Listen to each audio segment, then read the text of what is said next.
சொந்தமா mechanic shop ஆரம்பிச்சு நல்லா சம்பாரிச்சு இவங்க எல்லாரையும் நல்லபடியா பாத்துக்கணும்னு ஆசைப்பட்டேன்.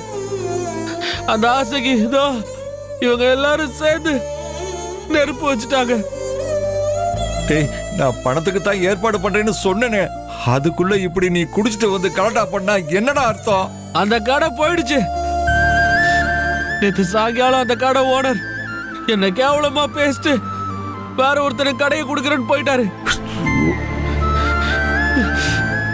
எல்லாரும் சேர்ந்து எனக்கு பணம் தராம என் வாழ்க்கையை நாசம் பண்ணிட்டீங்கல்ல.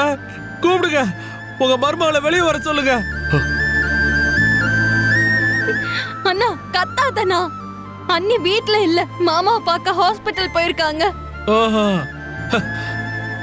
என்னோட வாழ்க்கையை கெடுத்து நாசமாக்கிட்டு அவங்க அப்பாவை காப்பாத்த போயிட்டாங்களா? ஒன்னா நம்பர் சுயநலவாதி. டே கார்த்தி, ஆதிரிய பத்தி இப்படி எல்லாம் தப்பா பேசாத. அவ உனக்கு அம்மா மாதிரி. நிறுத்துங்க. இத கேட்டு கேட்டு என் காது புளிச்சு போச்சு. அவங்க எனக்கு அம்மாவும் இல்ல, அண்ணியும் இல்ல. அவங்க என்னோட எதிரி.